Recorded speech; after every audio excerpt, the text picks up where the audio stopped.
Story 1. The Moonlit Path of Kalen. In the ancient mountains of Tibet, where the air grew thin and the silence spoke louder than words, there lived a young monk named Kalen. His name meant slender in the old tongue, though his spirit was anything but fragile. Kalen had arrived at the monastery 3 seasons ago, carrying nothing but questions that weighed heavier than any worldly possession. The monastery sat perched on a cliff, like a bird's nest, its prayer flags fluttering in the eternal wind. Each morning, Kalen would wake before dawn, when the world existed in that sacred space between night and day. The bells had not yet called the others to prayer, and in this precious solitude, he would walk the moonlit path that wound around the monastery's edge. This path was not marked on any map nor spoken of in the teachings. It was a trail, worn smooth by centuries of bare feet, seeking something indefinable. Kalen had discovered it on his 7th night, drawn by an inner compass that pointed not north or south, but inward. On this particular evening, as autumn painted the sky in shades of crimson and gold, Kalen felt particularly restless. The day's meditation had brought him face to face with a familiar visitor, doubt.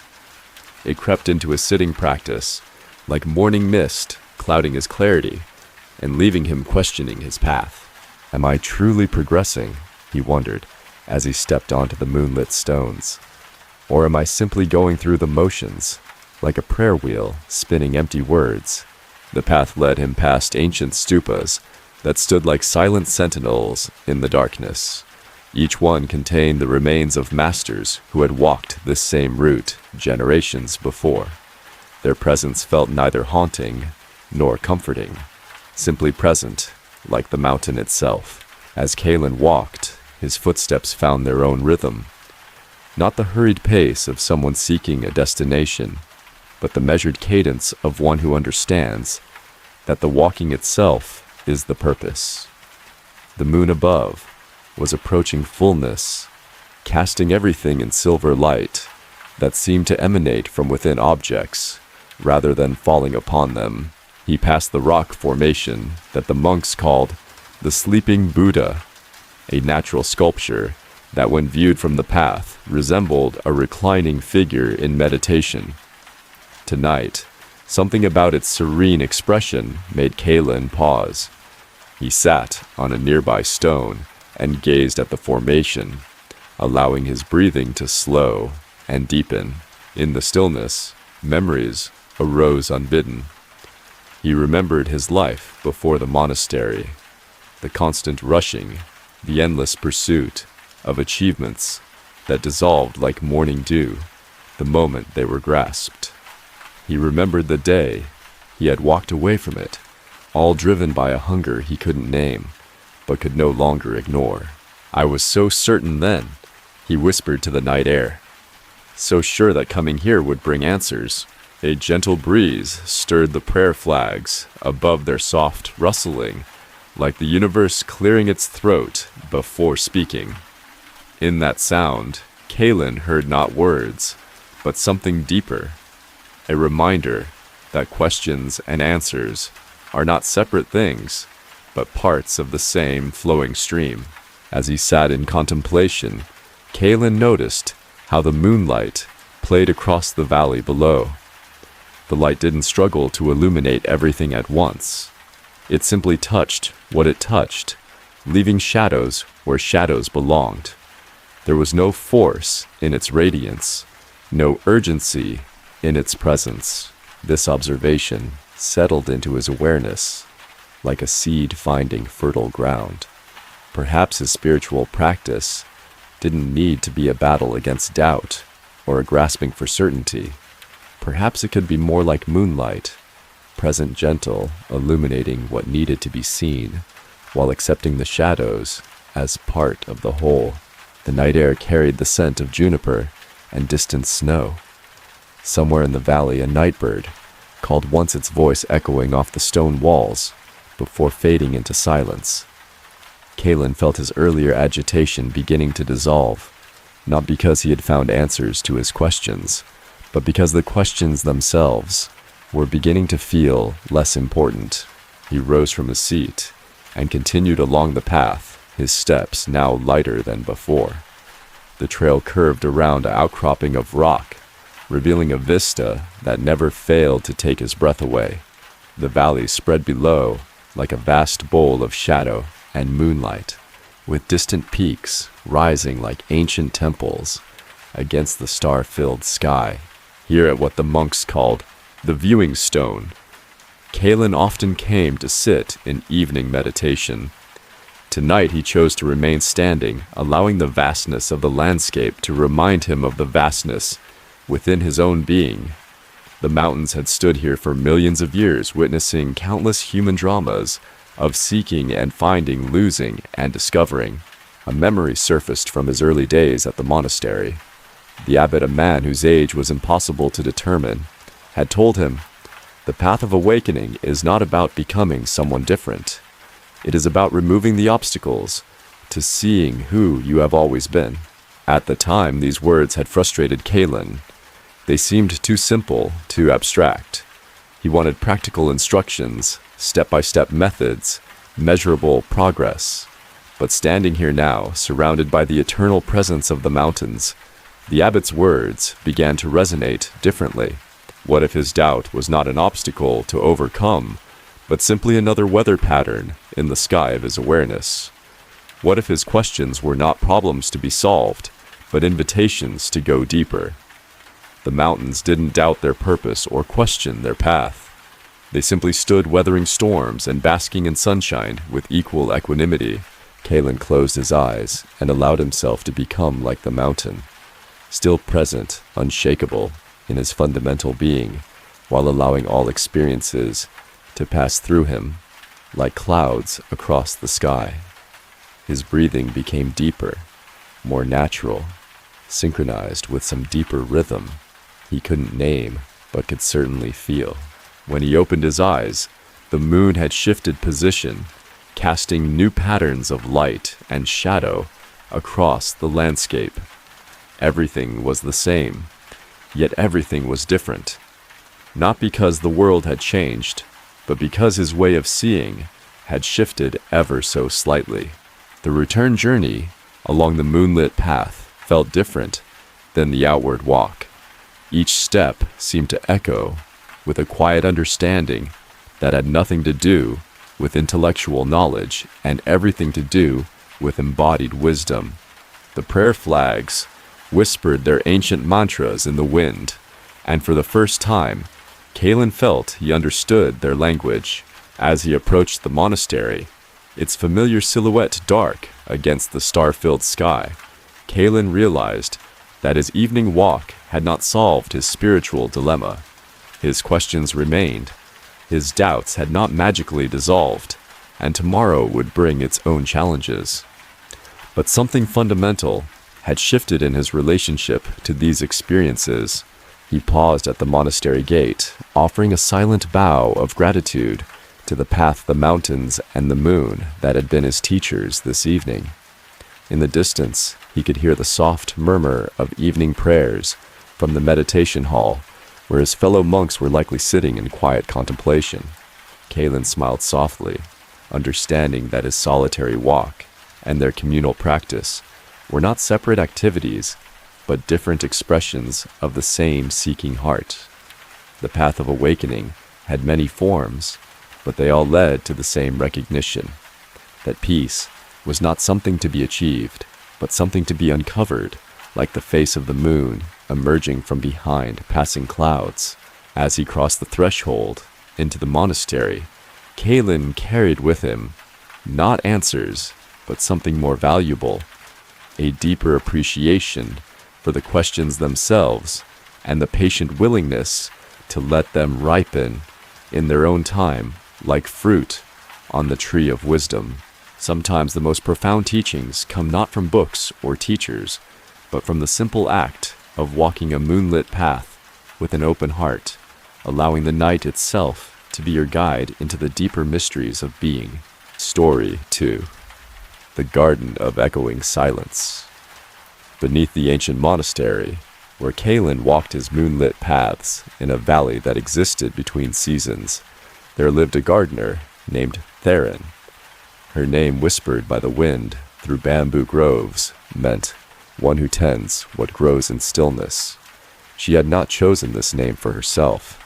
It had emerged naturally from the way she moved through the world, like water finding its level. Theron's garden was unlike any other in the known world. It contained no flowers that bloomed for the eye's pleasure, no vegetables that fed the body's hunger. Instead, it cultivated something far more subtle: the spaces between sounds, the pauses between thoughts, the fertile emptiness where understanding takes root. The garden stretched across 7 terraces, carved into the hillside, each level connected by paths made of stones that had been worn smooth by countless footsteps. These stones held memory in their surface, the weight of monks seeking solitude, pilgrims carrying burdens too heavy for words, and children who had wandered into the garden and emerged somehow changed. On this evening, as twilight painted the sky in shades of deep indigo and silver, Theron knelt beside what appeared to be an empty patch of earth on the 3rd terrace. To the untrained eye, this section looked barren, neglected, but Theron knew better. She was tending to something that grew not upward toward the light, but inward toward essence. Her tools were not the traditional implements of gardening. Instead of spades and hoes, she carried a small singing bowl, a bundle of sandalwood incense, and a heart so quiet it could hear the conversations between raindrops. Her work began each evening as the boundary between day and night dissolved into that sacred threshold where all possibilities existed. Theron struck the singing bowl, once its pure tone rippling through the garden, like a stone dropped into still water. The sound seemed to awaken something in the plants around her, not the ordinary vegetation that grew in earthly gardens, but the subtle presence she had been cultivating for years. Here grew the silent jasmine, a plant that released its fragrance, not into the air, but directly into the consciousness of those who sat near it with sufficient stillness. There flourished the remembering moss, which held in its soft green fibers the meditation experiences of all who had rested upon it. In the corners where shadows gathered most deeply grew the forgetting ferns, whose gentle rustling helped visitors release memories that no longer served their journey. As Theron worked, she noticed a figure approaching along the main path, a young woman whose steps carried the particular heaviness of someone wrestling with invisible burdens. The visitor paused at the garden's entrance, as all newcomers did, sensing something different about this place, though unable to name what it was. "Welcome, friend," Theron said softly, her voice carrying no farther than necessary. "The garden is open to all who seek what cannot be found by searching." The young woman, who carried herself with the careful posture of someone who had learned to protect tender places, stepped tentatively onto the 1st terrace. "I don't understand," she said. "What kind of garden is this? I see plants, but they seem different somehow." Theron smiled, recognizing the confusion that always accompanied first visits. "This is a garden where silence grows, like other places grow flowers, where stillness is cultivated, like other places cultivate vegetables. Would you like to walk with me while I tend the evening plantings?" The woman, who introduced herself as Lyrian, nodded, though uncertainty clouded her features.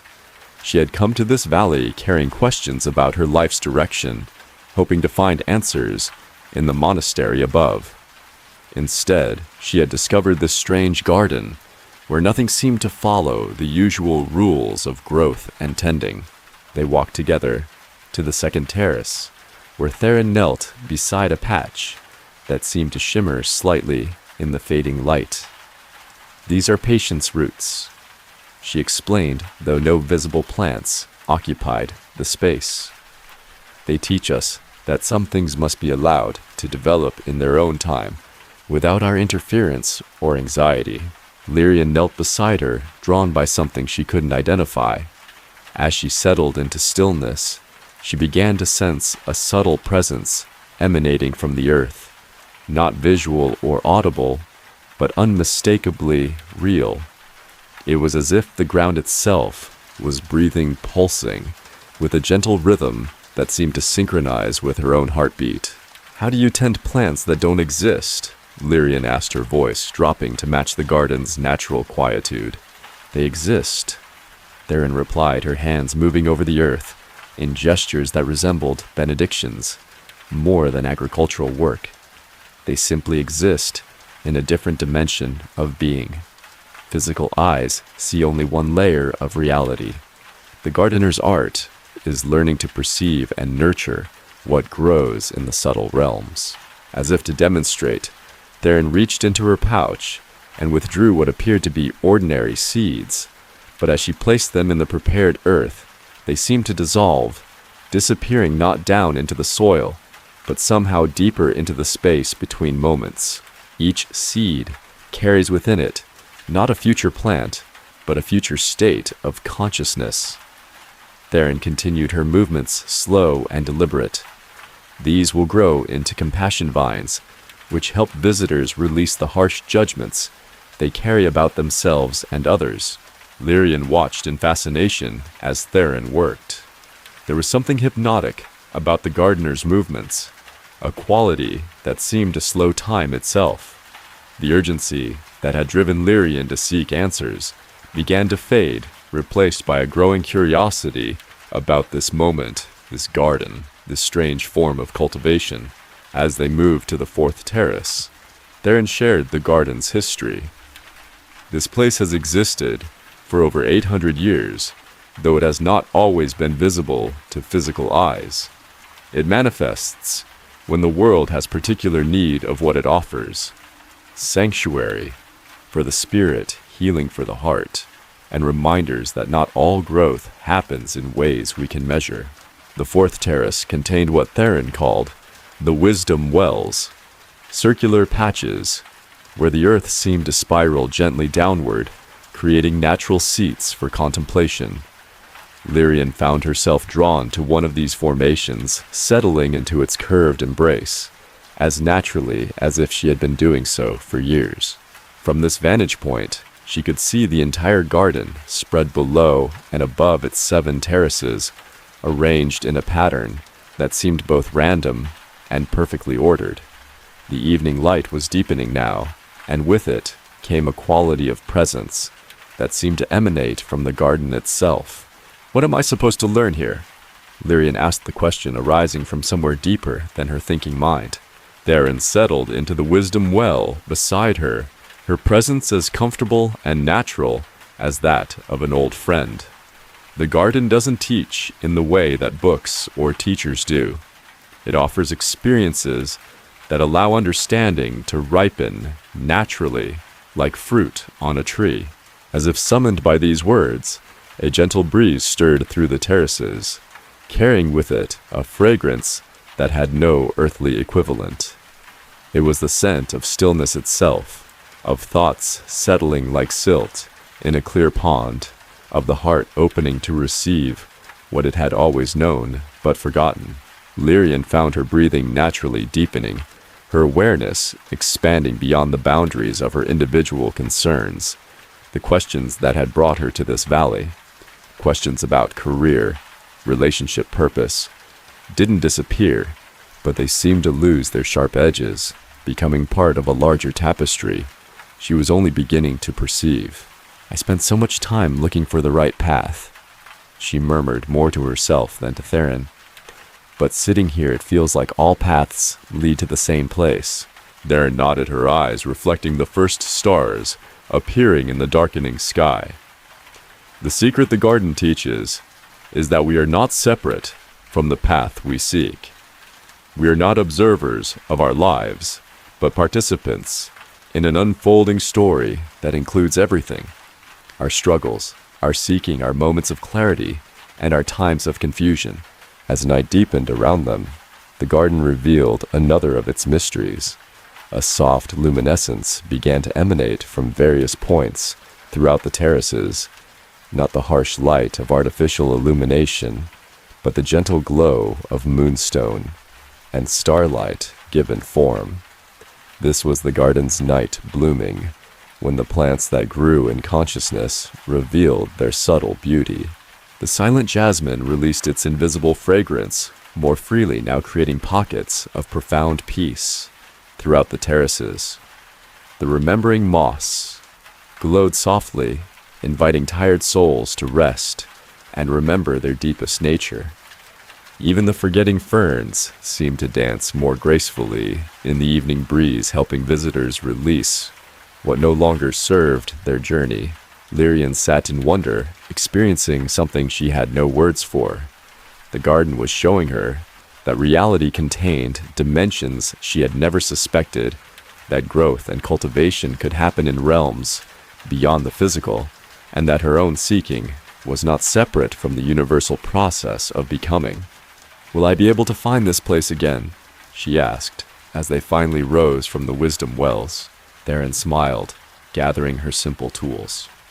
"The garden exists wherever you remember to tend the silence within yourself. Physical locations are helpful, but the real cultivation happens in the heart's secret chambers." As they walked back toward the garden's entrance, Lyrian felt something fundamental had shifted in her understanding. Not answers exactly, but a deeper appreciation for the questions themselves and for the mysterious process of inner growth that doesn't follow the schedules and timelines of the everyday world. Standing at the garden's threshold, Lyrian turned for one last look at the terraces now glowing softly in the starlight. She understood now that she had not discovered this place by accident.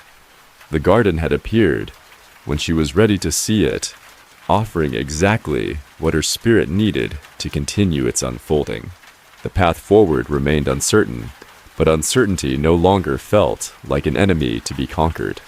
Instead, it seemed like fertile ground where new possibilities could take root and flourish in their own perfect timing, tended by the gentle hands of patience and trust in the deeper wisdom that guides all growth.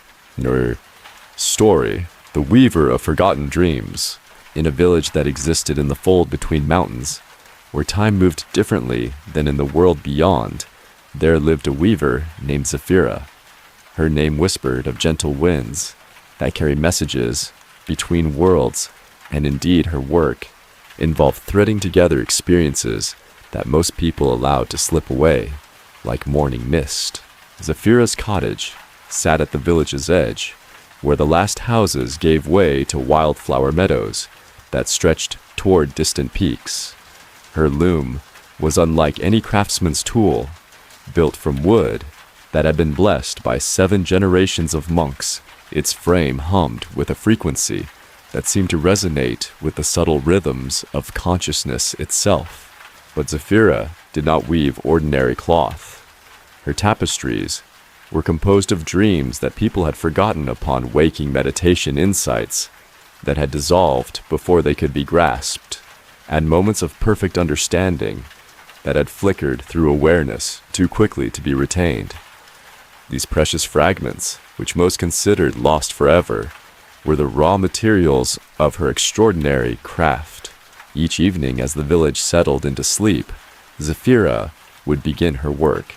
She possessed a rare gift, the ability to perceive and gather the dream threads that escaped from sleeping minds, the whispered wisdom that emerged during meditation, only to vanish with the slightest distraction, the profound realizations that bloomed in hearts during moments of deep stillness.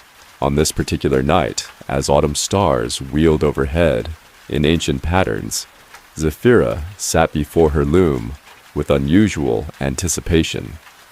Earlier that day, a traveling merchant named Corwin had arrived in the village carrying with him a heaviness that spoke of long searching and deep weariness.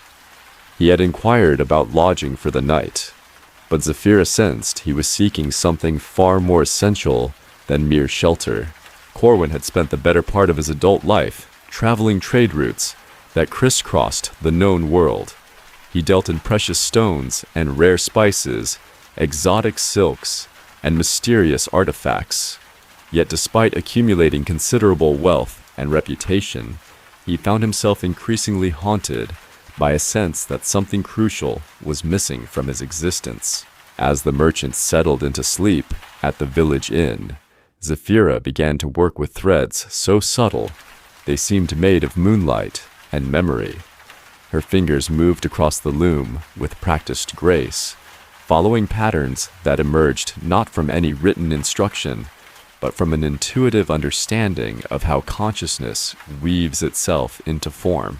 The first threads she gathered came from Corwin's childhood dreams, images of a simpler time when wonder lived in everyday moments, when the sound of rain on the roof was treasure enough, when the world held magic that required no purchase price.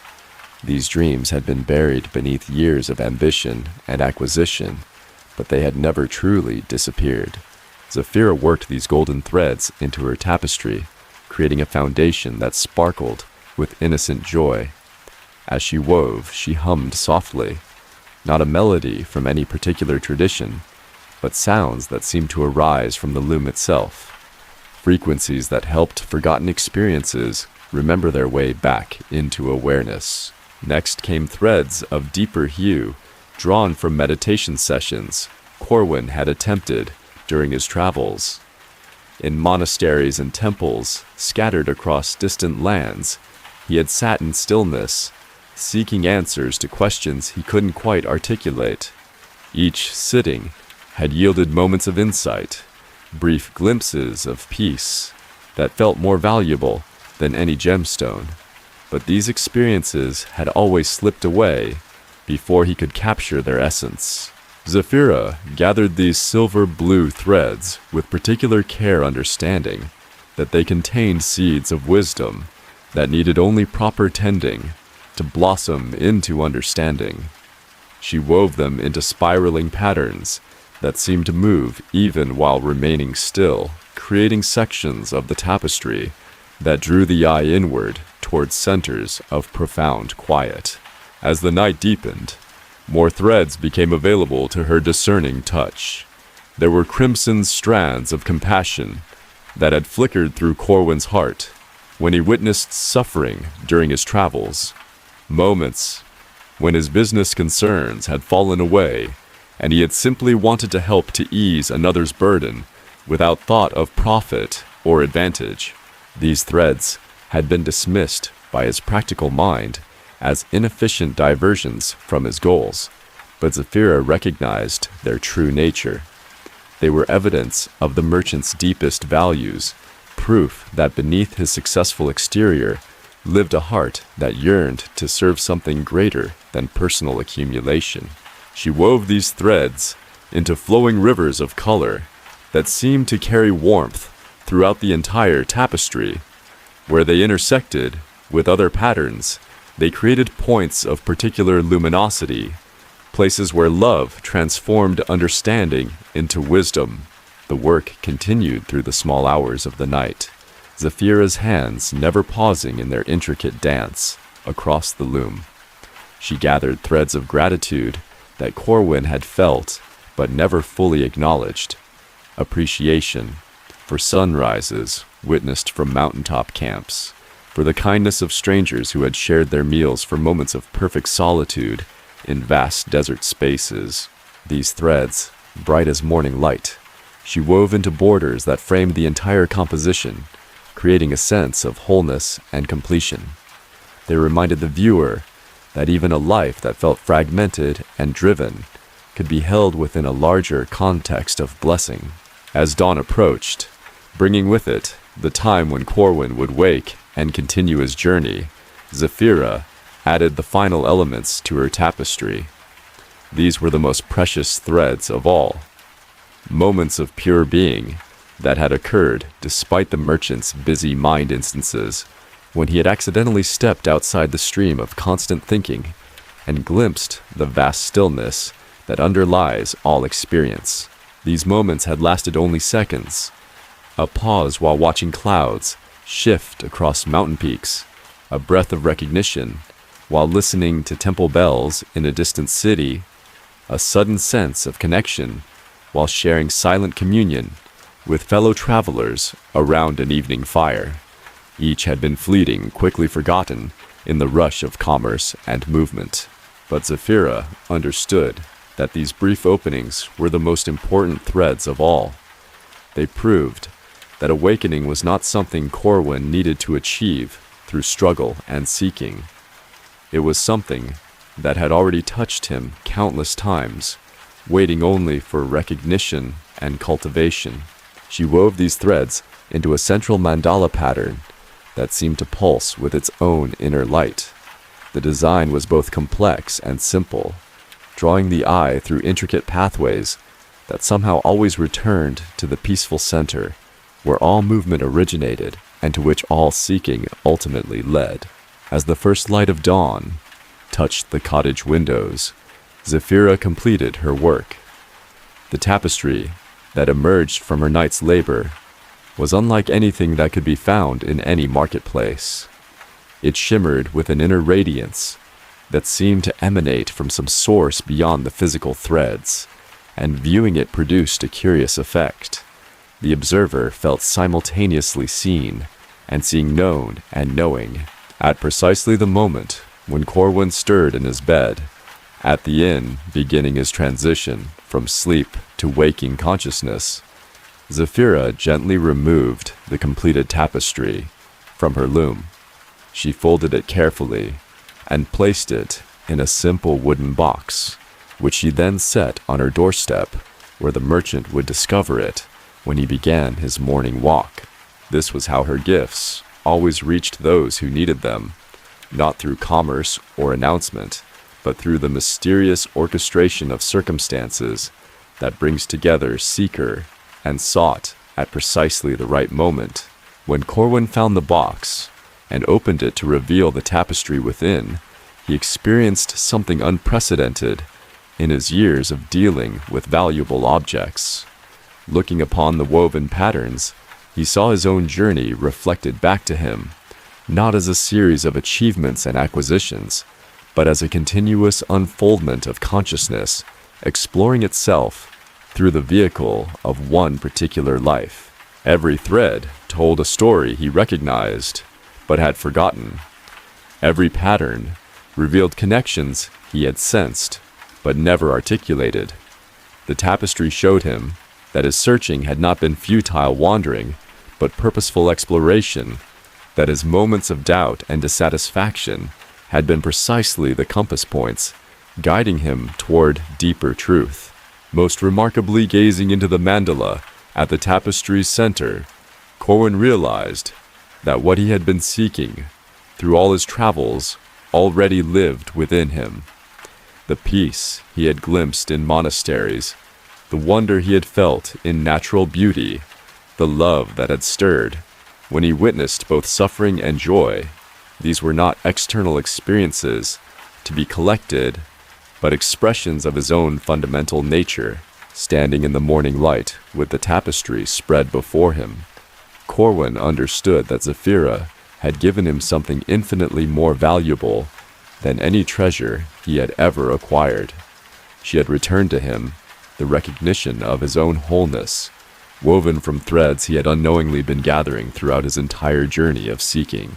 The merchant's restless searching did not end that morning, but it transformed into something entirely different. Not a pursuit of what was missing, but a celebration of what had always been present, waiting patiently for the moment when he would remember how to see it clearly. Sometimes the most profound gifts come not from acquiring something new, but from recognizing the precious elements that have always been part of our experience, waiting only for the patient work of conscious weaving to reveal their hidden patterns of meaning and connection. Story 4. The Keeper of Unspoken Words. In a valley where echoes lived longer than in ordinary places, where sounds took root and grew like invisible flowers, there dwelled a keeper named Veleth. Her name carried the resonance of valleys, where words go to rest, and her calling was unlike any other in the world. She collected and tended the words that were never spoken, the truths that trembled on the edge of tongues, but never found voice. Veleth's dwelling stood in the center of the valley, built in a spiral pattern that seemed to draw sound inward rather than reflecting it outward. The walls were constructed from a unique stone that absorbed vibrations, holding them safely within its crystalline structure.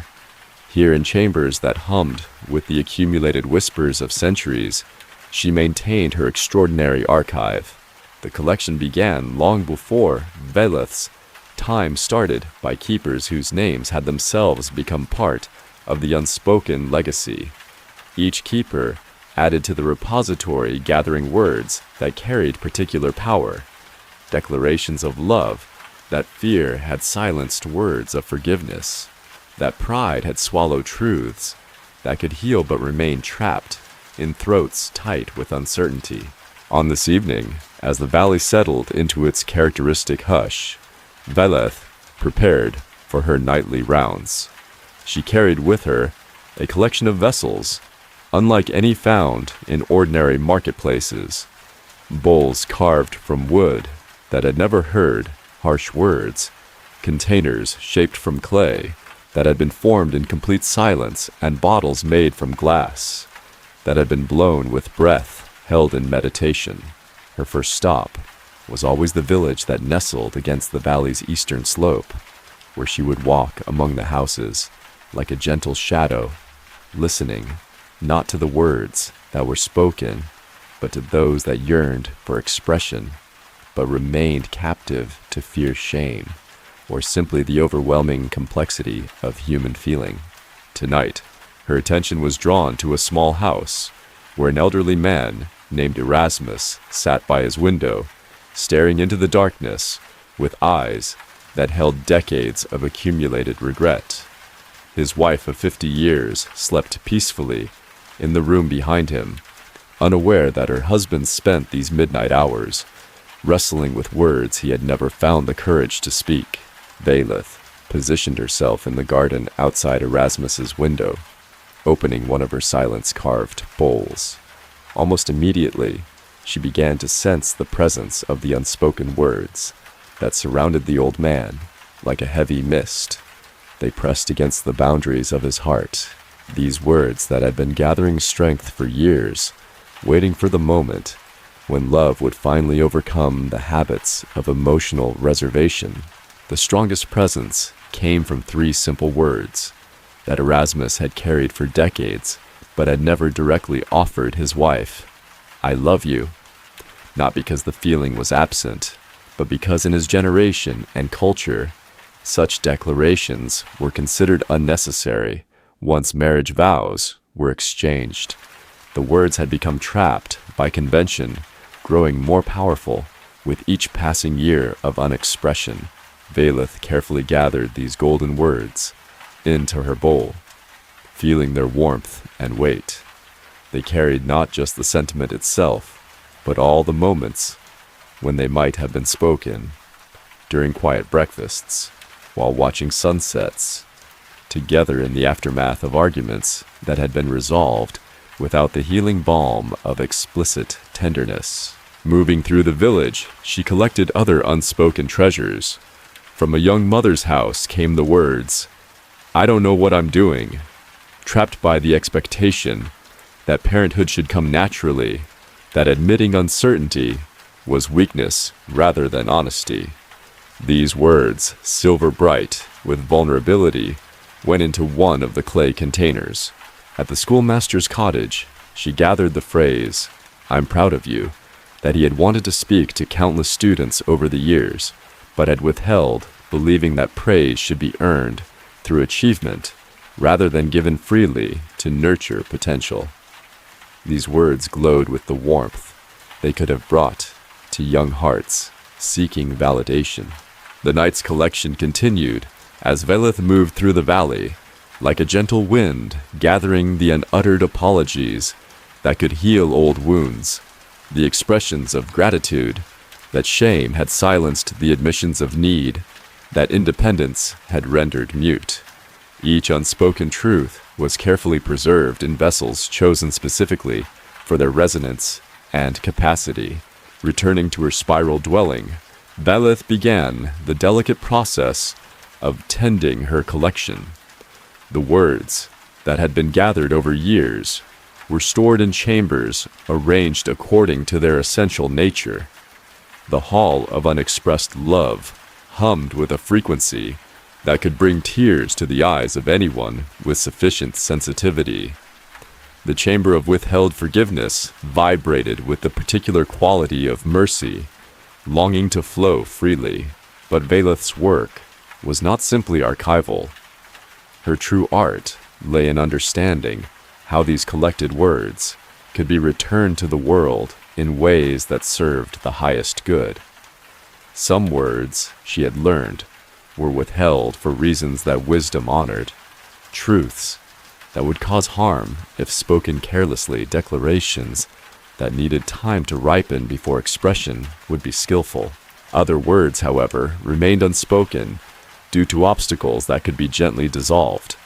Fear of vulnerability, habits of emotional withholding, simple lack of awareness that someone needed to hear what the heart longed to say. For these words, Velith employed the most subtle aspect of her craft. She would prepare what she called speaking dreams, nocturnal visions that visited those who had trapped important words within themselves, dreams that created safe spaces for practicing the expressions that waking consciousness found too challenging. On this night, she prepared such a dream for Erasmus, weaving together the love words she had collected from his vicinity with images and scenarios that would allow him to experience speaking them without the risk that kept him silent during waking hours. In his dream, he would find himself in conversations with his wife, where the words flowed naturally, where speaking his love felt as effortless as breathing. The gift of such dreams was not to replace actual expression, but to dissolve the barriers that prevented it. When Erasmus woke, he would carry with him the embodied memory of how it felt to speak his love, freely making it easier for him to overcome the habits that had kept such words trapped. For the young mother, Velith prepared a different type of dream, one in which admitting uncertainty was met with compassion and support rather than judgment. The dream would show her how vulnerability could be a bridge to connection rather than evidence of inadequacy. As she worked with the delicate energies of unspoken communication, Velith reflected on the mystery of human expression. So much of what mattered most seemed to resist easy articulation.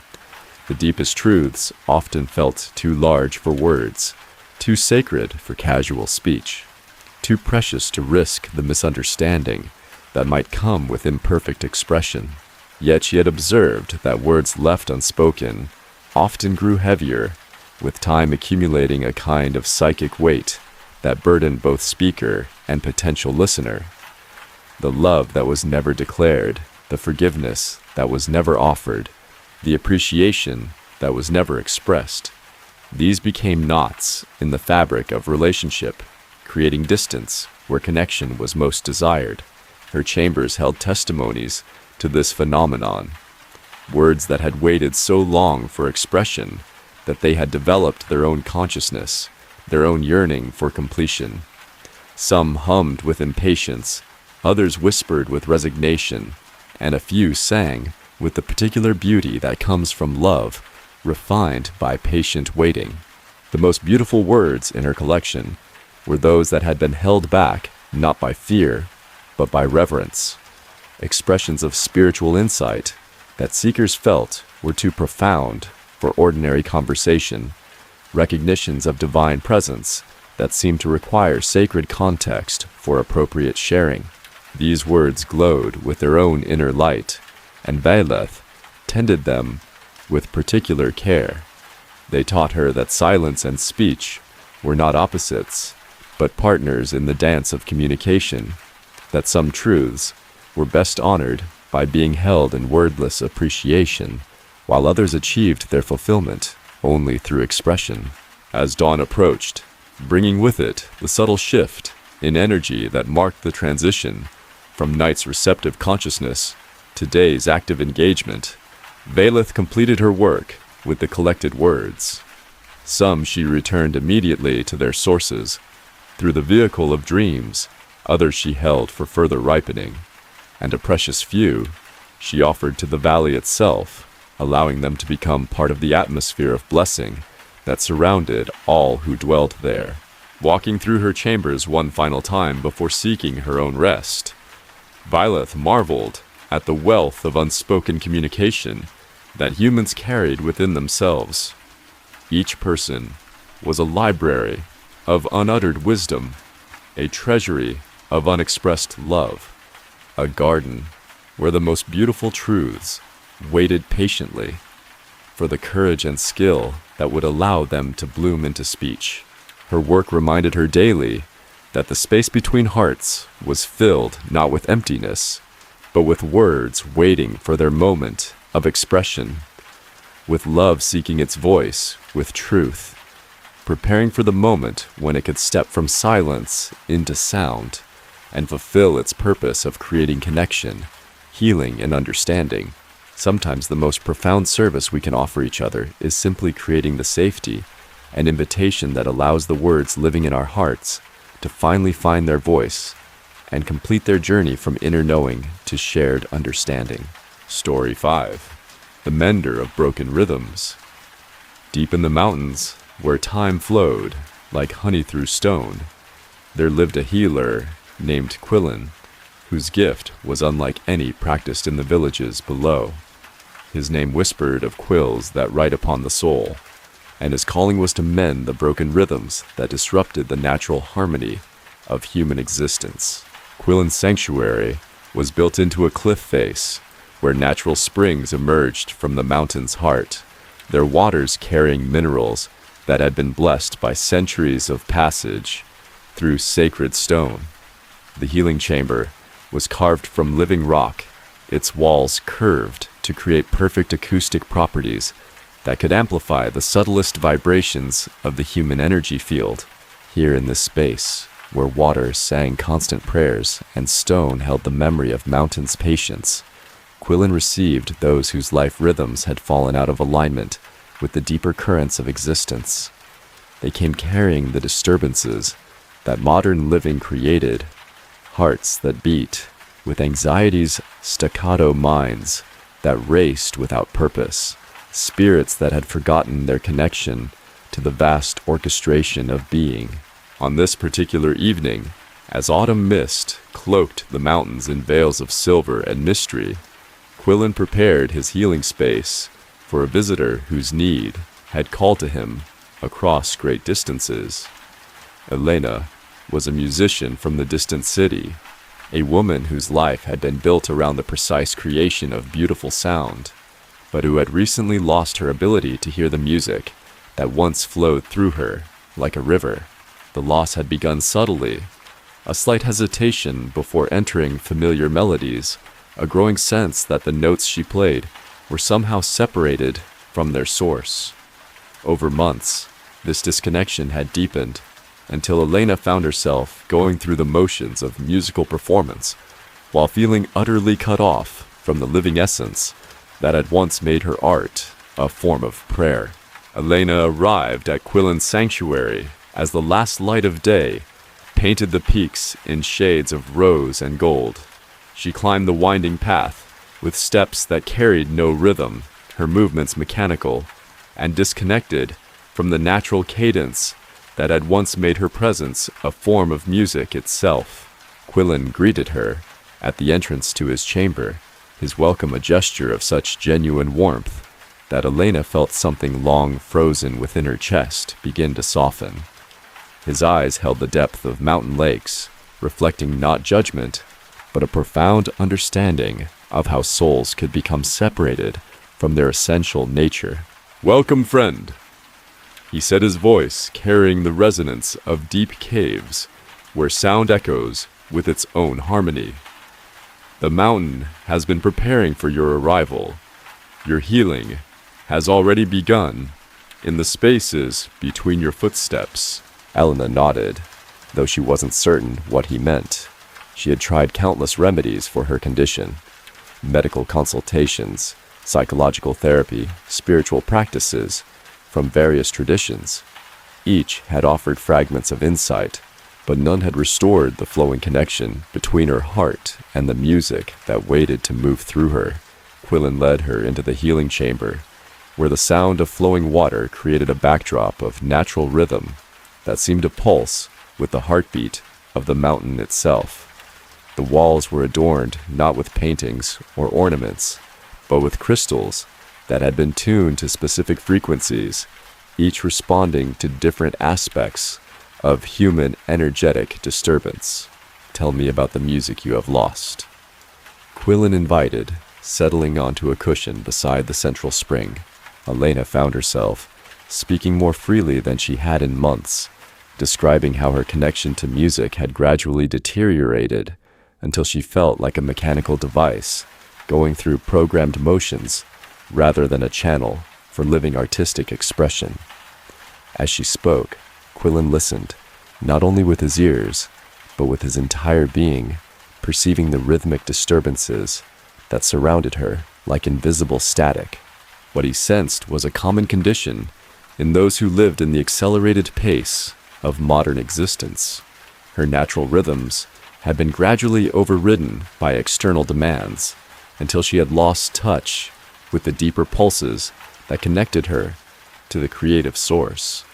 Her breathing was shallow and irregular, her heartbeat anxious and erratic, her movement patterns sharp and disconnected from the fluid grace that was her birthright. "The music has not left you," Quillen said gently.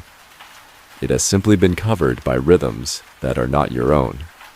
We will work together to clear these interference patterns and restore your connection to the symphony that plays eternally within you." The healing began with breath, the most fundamental rhythm of embodied existence. Quillen guided Elena through patterns of breathing that gradually slowed and deepened, allowing her nervous system to remember what it felt like to operate from a place of calm presence rather than chronic emergency. As her breathing settled into its natural rhythm, Quillen introduced the second element of healing: connection with the heartbeat of the mountain itself. He placed his hands on specific points along Elena's spine areas where energy tended to become congested when life's demands overwhelmed natural flow. Through his touch, Elena began to sense something she had forgotten existed: a vast, slow rhythm that pulsed beneath all the surface turbulence of daily existence. It was the rhythm of seasons changing, of tides, flowing of stars wheeling through their ancient patterns. This was the fundamental beat to which all other rhythms aligned when they were healthy and whole.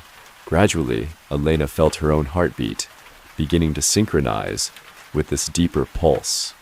Her breathing naturally deepened and slowed. Her muscle tension began to release, and for the first time in months, she experienced moments of genuine stillness, rather than the exhausted collapse that had been her only respite from constant motion. As the healing continued, Quillen used sound itself as medicine. He had mastered the art of vocal toning, creating sustained sounds that resonated with specific energy centers in the human body, helping to clear blockages and restore natural flow. Each tone he produced seemed to find its way to exactly the places where Elena's energy had become stuck or scattered. The sounds were not melodies in any conventional sense, but they carried a quality of musical truth that Elena's musician's ear immediately recognized. They were the sounds from which all music emerged, the fundamental frequencies that formed the basis of harmony itself.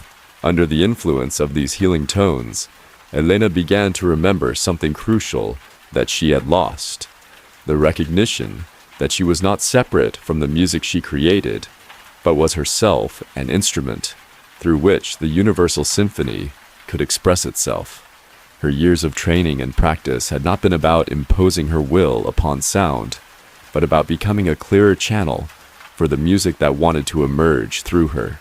As this understanding ripened in her awareness, Elena felt something extraordinary beginning to happen. Her body started to move of its own accord, not with the mechanical gestures she had been forcing, but with a fluid grace that seemed to arise from the same source as the mountain's streams. Quillen smiled, recognizing the moment when healing moved from effort to spontaneous expression. Elena was rediscovering her natural rhythm, the unique pattern of flow that was hers alone, while also being connected to the universal rhythm that moved through all things. The session continued deep into the night, with periods of active healing, alternating with stretches of profound stillness. Elena found herself moving through waves of rediscovery, remembering what it felt like to breathe with ease, to move with grace, to exist in harmony with rather than opposition to the natural rhythms of life. Near dawn, as the first light began to touch the peaks surrounding the sanctuary, Elena experienced a moment of complete restoration. Sound returned to her awareness, not as something external to be manipulated, but as an extension of her own being. She could hear again the music that flowed through everything. The song of the mountain springs the rhythm of her own breathing, the vast symphony of existence, of which she was an essential note. When she finally spoke, her voice carried a quality it had lacked for months, the resonance of someone who was once again in harmony with herself. "I understand now," she said softly. "I was trying so hard to make music that I forgot how to let music make itself through me." Quillen nodded, gathering his simple healing tools. "The greatest artists are not those who impose their will upon their medium, but those who become so transparent that the creative force can flow through them without obstruction. Your music was never yours to own. It was always a gift, moving through you to reach others." As Elena prepared to leave the sanctuary, she carried with her not just the restoration of her musical abilities, but a deeper understanding of how to live in rhythm with life itself. She had learned that harmony was not something to be achieved through force, but something to be discovered through surrender to the natural rhythms that wanted to move through her. The path down the mountain felt different than her climb up. Each step now carried its own music. Each breath was part of a larger symphony. Each moment offered itself as an opportunity to participate consciously in the vast orchestration of existence. Her return to the city and her musical career was transformed by her experience in the mountain sanctuary. Elena's performances now carried a quality they had never possessed before, not just technical precision, but a transparency that allowed the audience to feel connected to something larger than individual artistry. She had learned that the deepest healing comes not from fixing what is broken, but from remembering what was never actually damaged. The fundamental rhythm of being that connects every individual expression to the universal source from which all creativity flows. Sometimes what we call healing is simply the restoration of our natural rhythm, the remembering of how to move in harmony with the deeper currents that want to carry us toward our most authentic expression of being. Story 6. The Scribe of Invisible Letters. In a tower that rose like a prayer from the center of an ancient city, where scrolls held more wisdom than gold held value, there dwelled a scribe named Aldaris, whose work transcended the ordinary boundaries of written communication. His name carried the resonance of ancient letters that bridge worlds, and his calling was to transcribe the correspondence that flows continuously between the visible and invisible realms. Aldaris had inherited his position from a lineage of scribes who understood that reality contained layers of communication far more subtle than the words that passed between human lips or appeared on written pages.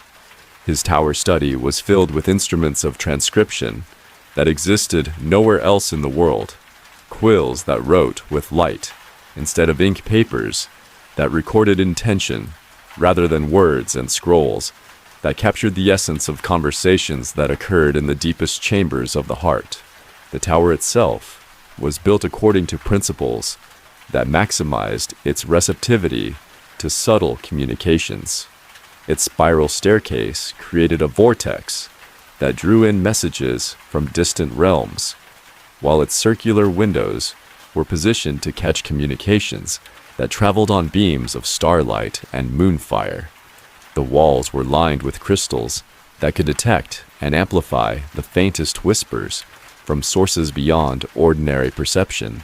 On this evening, as the city below settled into its nightly rhythms, and the boundaries between waking and dreaming grew thin, Alderus prepared his instruments for a task that had been calling to him for several days. Somewhere in the city lived a woman named Seraphina, who had been sending letters that never reached their intended destination, not because of any failure of postal systems, but because the recipient existed in a realm that ordinary mail could never access. Seraphina was a widow who had lost her beloved husband, Marcus, 2 years earlier. Since his passing, she had developed the habit of writing him letters, long, detailed communications that poured from her heart onto paper like water from a spring. She told him about her days, shared her thoughts and struggles, asked for his guidance in matters both practical and profound. Each letter was written with the same care she had once put into their daily conversations, then sealed and placed in a wooden box that sat on her writing desk. The box had grown heavy with accumulated correspondence, and Seraphina often wondered if her words were reaching Marcus in whatever realm he now inhabited, or if she was simply engaging in an elaborate form of self-deception. Alderus understood that such letters represented one of the most common forms of cross-dimensional communication attempted by grieving hearts. The love that binds souls does not recognize the boundary that death appears to create, and the impulse to maintain contact through written word was both natural and, under the right circumstances, actually effective. His role was to serve as translator and courier for communications that originated in deep love, but lacked the proper protocols for reaching their intended recipients. Using his specialized instruments, he could detect these heartfelt letters, refine their energetic frequency, and ensure their delivery to the appropriate dimensional address. Tonight, Alderus opened his awareness to the specific resonance that Seraphina's letters carried. They hummed with a frequency of pure devotion, unmarked by doubt or desperation, simply flowing from a heart that refused to accept that love could be interrupted by something as temporary as physical death. He began his work by preparing a sheet of what he called reception paper, material that had been created through a process that involved exposing ordinary paper to specific combinations of starlight moonbeams and the subtle emanations of crystals that had absorbed centuries of prayer. This paper could record not just the words of a message, but the entire emotional and spiritual context in which it was written. Using a quill that had been crafted from the feather of a bird that migrated between dimensions, Alderus began to transcribe the essential content of Seraphina's most recent letter. As he wrote, the words that appeared on the reception paper were not exactly the same as those Seraphina had penned, but rather a refined version that carried the same meaning while being formatted for interdimensional transmission.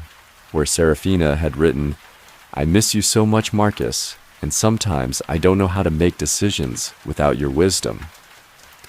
Alderus transcribed, "Beloved, the love that connected us continues to flow, and guidance seeks new channels through which to reach you." The process required extraordinary sensitivity as Aldaris had to capture not just the content of communication, but its deeper purpose. Serafina's letters were not simply expressions of grief or longing. They were authentic attempts to maintain a relationship that transcended physical presence, to continue the kind of intimate communication that had been the foundation of her marriage. As he worked, Aldaris became aware of something remarkable. The letters he was transcribing were generating responses, not imagined replies created by wishful thinking, but actual communications originating from the realm where Marcus now existed. These responses carried the unmistakable frequency of the man Serafina had loved, refined by his transition into a state of being beyond physical limitations. Using a different type of reception paper, one that glowed faintly with its own inner light, Aldaris began to record Marcus's replies to his wife's letters.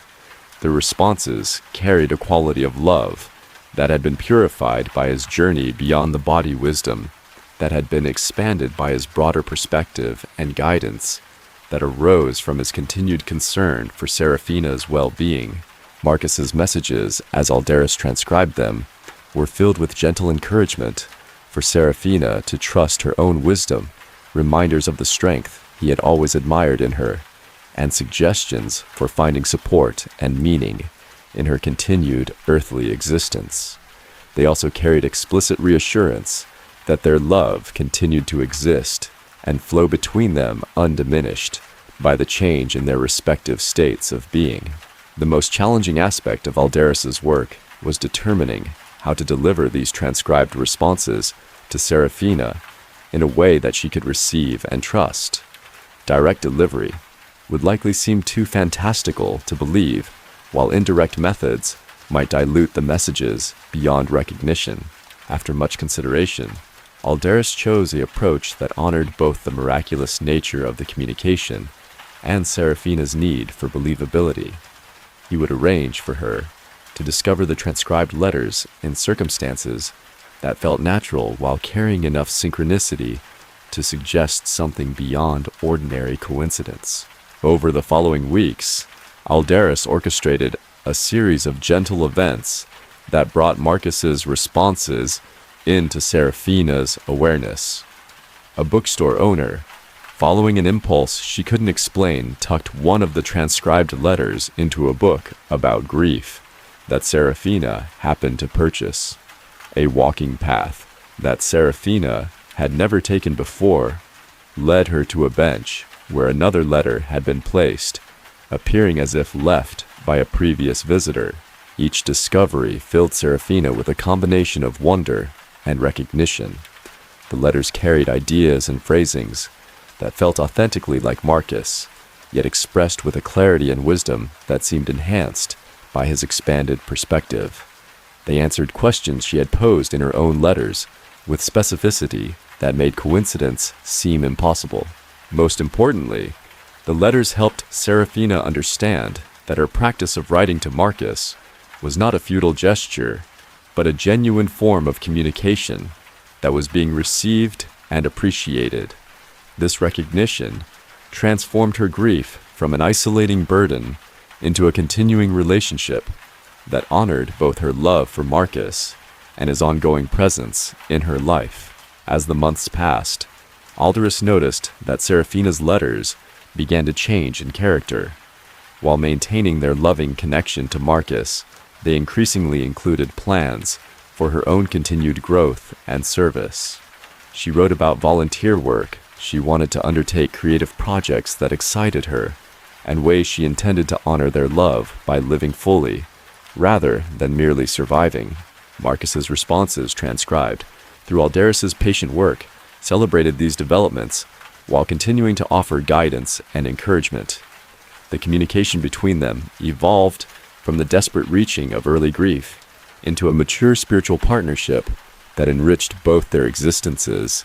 The most profound aspect of Aldaris's service was witnessing how authentic, interdimensional communication differed from wishful thinking or psychological projection.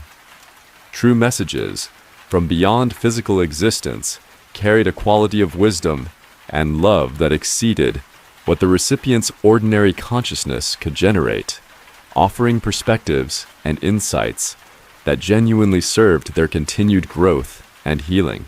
Through his work with countless such communications, Alduras had observed that love indeed transcends the apparent boundary of death, but that meaningful contact requires both the sincere intention of the earthbound correspondent and the refined skill of someone who understands the protocols of cross-dimensional communication.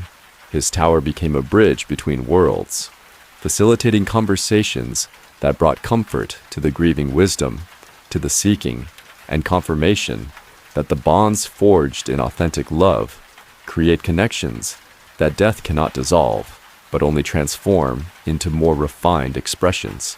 Years later, when Serafina's own time came to transition beyond physical existence, she carried with her the profound gratitude for having learned that love's communication never truly ends, but simply finds new channels through which to flow. Her correspondence with Marcus had taught her that relationships built on genuine love are not interrupted by death, but continue in forms that honor both the eternal nature of consciousness and the continuing evolution of souls who choose to remain connected across all boundaries. Alduras continued his work, knowing that in a world where many believed death created absolute separation, there was profound healing in facilitating communications that proved otherwise, helping hearts stay open to love's eternal conversation that speaks in languages beyond words, across distances beyond measurement, through channels beyond ordinary understanding. Sometimes, the most precious letters are those that travel roads invisible to physical eyes, carrying love across realms, and proving that the heart's deepest communications can bridge any distance when written with genuine devotion and delivered through the patient art of those who understand love's eternal vocabulary. Story 7. The Collector of Lost Moments. At the edge of time itself, where seconds stretched like golden threads and minutes pooled like sacred water, there dwelled a being named Nyxara, whose existence was dedicated to a most unusual calling.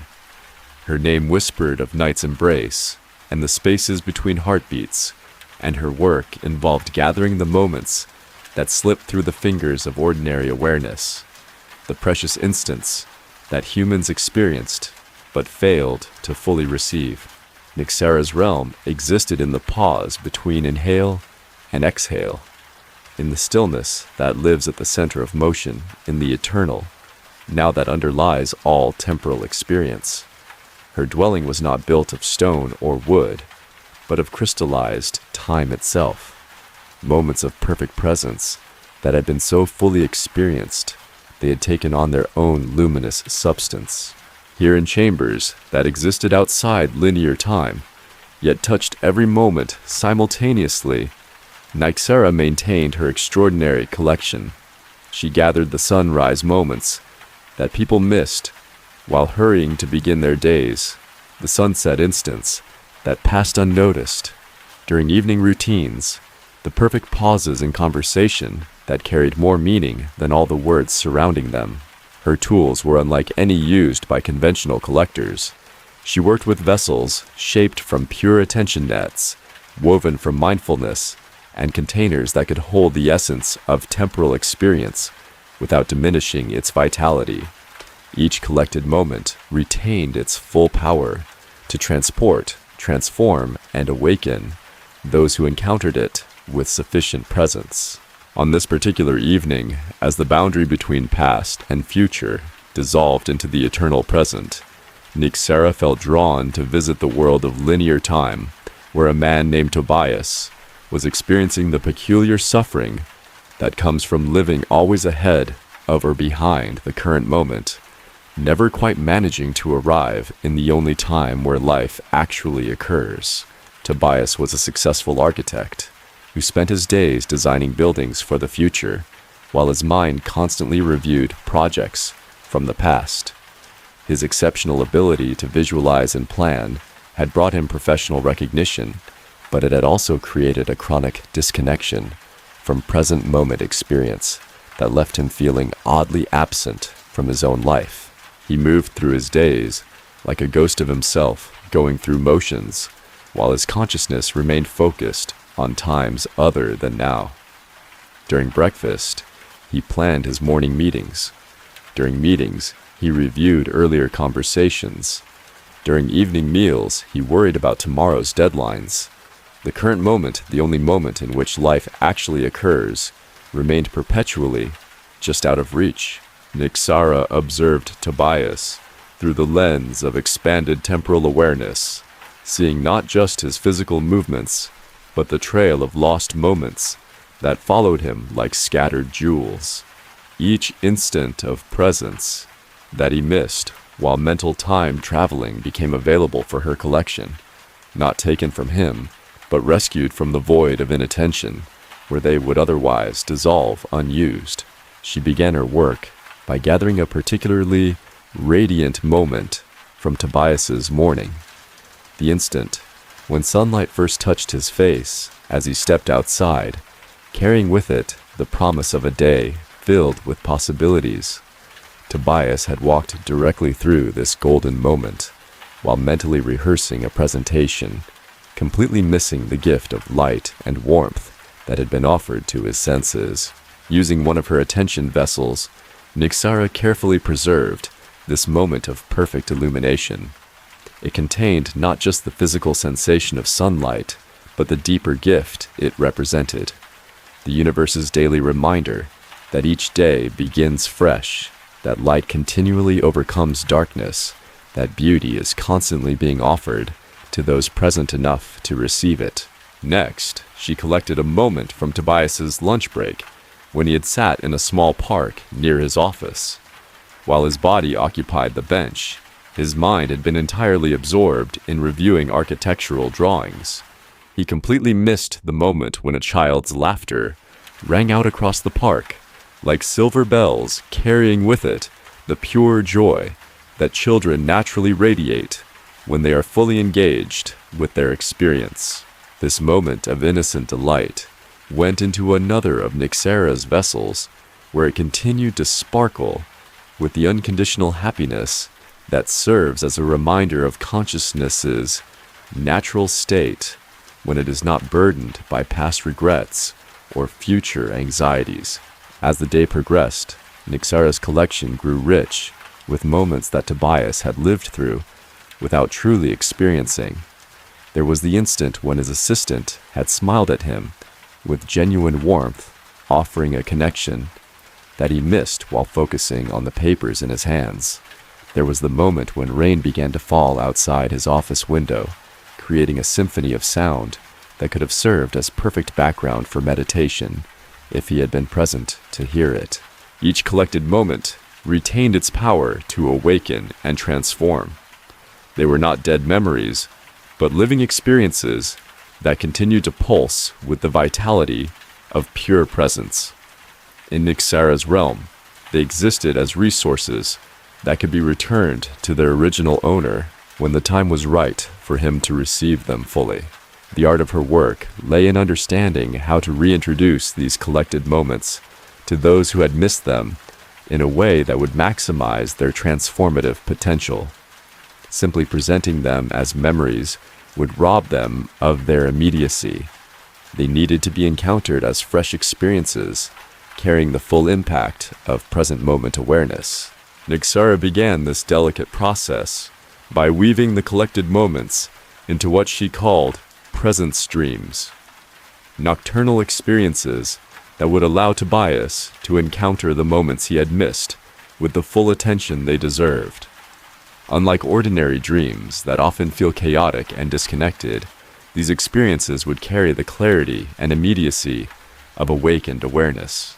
That night, as Tobias slept in his apartment, filled with architectural models and planning documents, he began to experience a series of dreams unlike any he had ever encountered.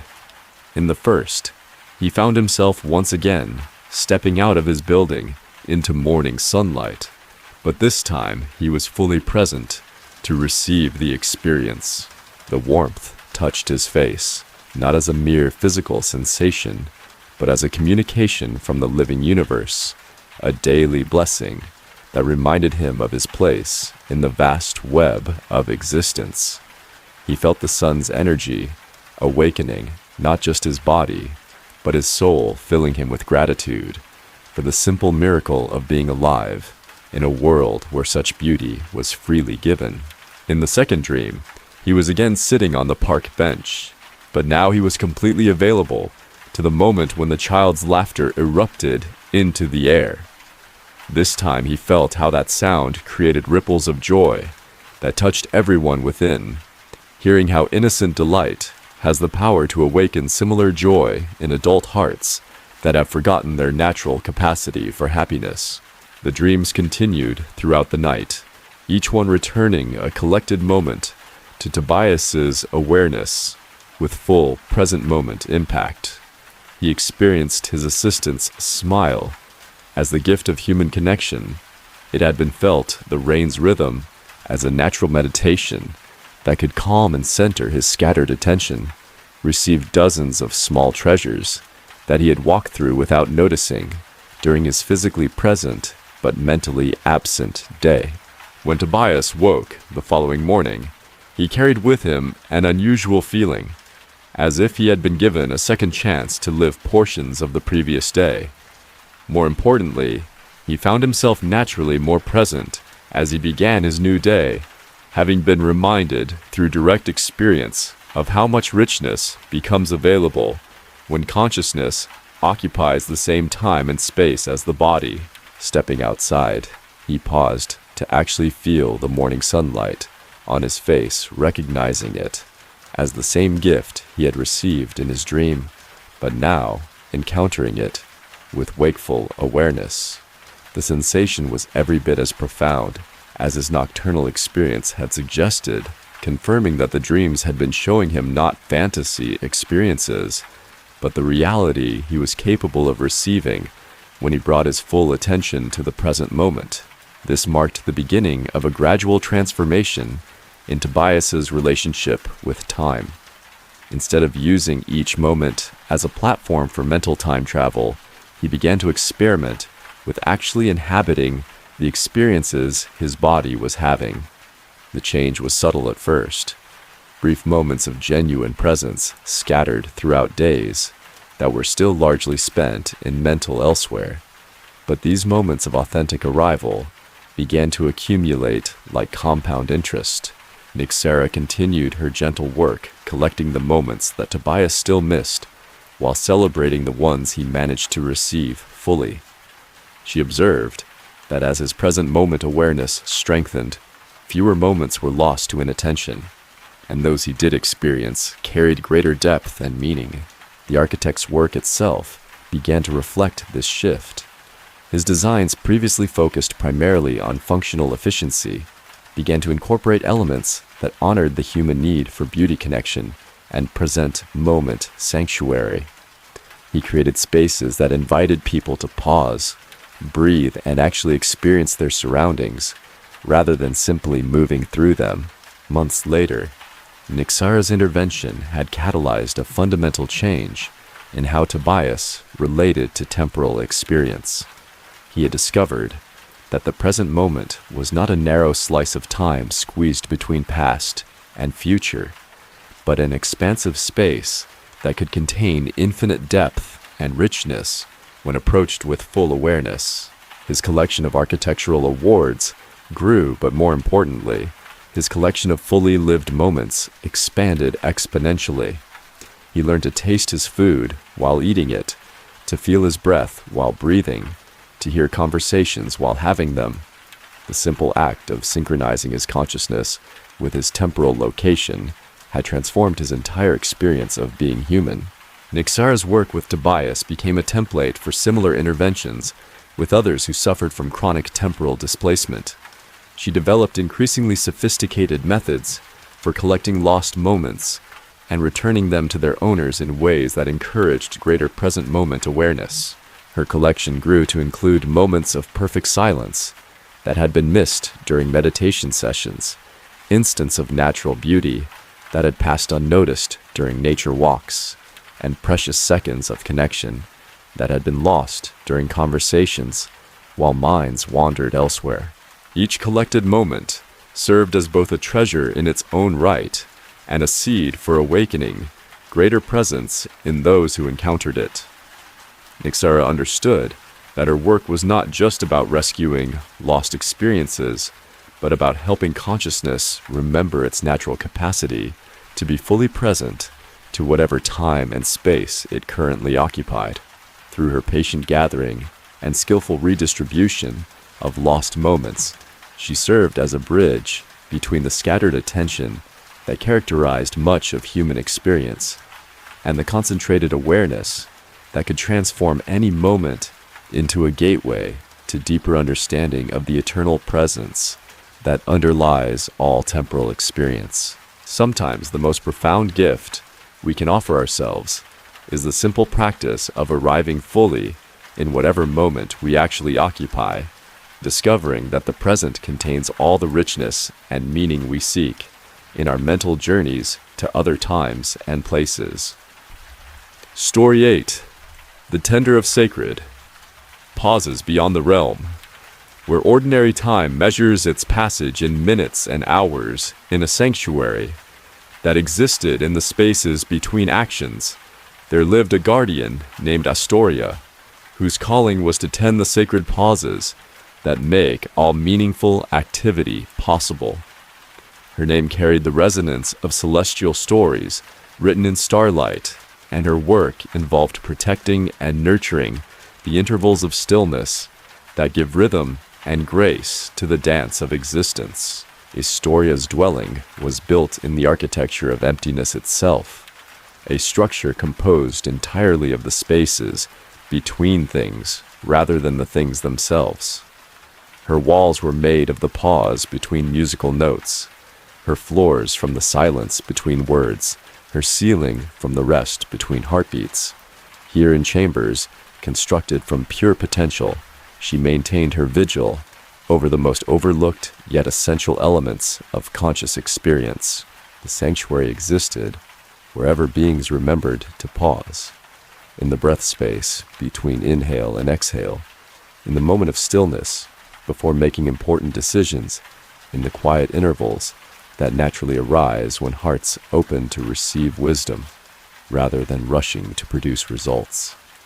These pauses were not empty spaces, but pregnant silences filled with unlimited possibility. On this evening, as the world outside her sanctuary moved in its familiar patterns of constant activity, Astoria felt drawn to observe a young teacher named Cassian who had lost touch with the sacred power of pauses. His life had become a continuous stream of action and reaction, words and responses, teaching and planning, leaving no space for the stillness that allows wisdom to ripen and understanding to deepen. Cassian taught at a school where the pace of education had accelerated beyond what authentic learning could accommodate. His days were filled with back-to-back classes, immediate responses to student questions, quick transitions between subjects, and evening hours spent preparing lessons for the following day. The natural rhythm of receiving and giving, listening and speaking, contemplating and sharing had been replaced by a relentless pressure to deliver information and produce measurable results. As Astoria observed Cassian through her awareness that existed in the spaces between moments, she could see the accumulating exhaustion that comes from constant output without adequate intervals for renewal. His teaching, once inspired by genuine love for learning and student growth, had become mechanical repetition of content delivery. His interactions with students, previously marked by patient listening and thoughtful response, had devolved into automatic reactions driven by curriculum schedules. Most concerning to Astoria was witnessing how Cassian's loss of sacred pauses was affecting not just his own well-being, but the quality of learning in his classroom. Students, sensing their teacher's chronic urgency, had internalized the same pattern of rushing through experiences without allowing time for genuine understanding to develop. The classroom had become a place where information was exchanged, But wisdom had little opportunity to emerge. Astoria began her intervention by creating what she called a pause pocket, a subtle alteration in the temporal fabric around Cassian that would make brief moments of stillness more available to him without his conscious awareness. She worked with the delicate art of temporal adjustment, creating microspaces where the pressure of constant forward motion could relax just enough for him to remember what it felt like to simply be present without immediate agenda. The first pause pocket manifested during Cassian's morning routine as he prepared coffee before leaving for school. Instead of the usual rushed gulping while reviewing lesson plans, he found himself standing by the kitchen window for what felt like a natural moment of stillness. The morning light seemed particularly beautiful. The steam from his coffee created patterns that drew his attention, and for perhaps 30 seconds, he experienced the simple pleasure of being present to the moment without any requirement to do or produce anything. This brief interval of unscheduled presence felt so nourishing that Cassian found himself arriving at school with slightly more energy than usual, though he didn't consciously connect this improvement to his momentary pause. The pause pocket had worked not by forcing stillness upon him, but by creating conditions where his natural inclination toward periodic rest could briefly overcome the habitual momentum of constant activity. Throughout the morning, Astoria continued her gentle work, creating additional pause pockets at moments when Cassian's system showed signs of particular stress. Between classes, instead of immediately rushing to prepare for the next lesson, he found himself taking a few extra breaths at his desk. During lunch, rather than grading papers while eating, he spent several minutes simply observing students in the courtyard, noting their natural expressions of joy and curiosity. Each pause, however brief, served as a reminder of the spaciousness that was always available beneath the surface urgency that had come to dominate his experience. These moments didn't solve his scheduling challenges or reduce his workload, but they provided tiny islands of renewal that helped prevent the complete exhaustion that had been building toward crisis. The most significant pause pocket occurred during his afternoon literature class, while discussing a poem about the changing seasons. As Cassian read the verses aloud, Astoria created a moment of expanded stillness that allowed both teacher and students to actually receive the words rather than simply processing them as content to be analyzed. In that pause, something remarkable happened. The classroom, typically buzzing with the energy of minds racing to produce correct responses, settled into a quality of collective listening that allowed the poem's deeper meaning to emerge naturally. Students began to share personal connections to the verses, not because they had been prompted to find symbolic significance, but because the space of genuine receiving had awakened their own authentic responses. Cassian felt something he hadn't experienced in years, the profound satisfaction that comes when teaching becomes a mutual exploration rather than one-way information delivery. The pause had created room for wisdom to emerge from the collective contemplation, rather than being imposed through instructional technique. Recognizing that this moment represented a return to his original inspiration for teaching, Cassian made a conscious decision to experiment with incorporating more pauses into his daily rhythm. He began starting each class with a minute of silence, initially justified as time for students to settle and focus, but gradually understood as something far more valuable, an opportunity for collective presence that enhanced every aspect of the learning experience. The change was immediately noticeable. Students given permission to pause before diving into academic content brought more genuine attention to their studies. Class discussions became deeper and more thoughtful as participants learned to listen fully before responding. Even test performance improved as students developed the capacity to pause and reflect rather than rushing toward the first answer that occurred to them. Astoria observed these developments with deep satisfaction understanding that her gentle intervention had not imposed artificial stillness, but had simply created conditions where Cassian could rediscover his natural wisdom about pacing and presence. The pause pockets had served their purpose by interrupting the momentum of chronic urgency, just enough for him to remember what conscious teaching actually felt like. As weeks passed, Cassian began to understand that pauses were not interruptions to productivity, but the very foundation that made meaningful activity possible. His lesson planning started to include intentional spaces for reflection and integration. His interactions with struggling students became more patient and perceptive as he learned to listen for what wasn't being said as much as for what was. The transformation extended beyond his professional life. Evening hours that had previously been filled with frantic preparation began to include moments of genuine rest. Weekend activities shifted from rushed attempts to accomplish personal tasks toward more leisurely engagement with activities he actually enjoyed. His relationships deepened as he learned to pause and fully receive what others were sharing, rather than immediately formulating his responses. Most importantly, Cassian rediscovered the profound truth that had originally drawn him to teaching, that education at its best is not about filling empty minds with information, but about creating conditions where understanding can unfold naturally from the space of shared inquiry and mutual exploration.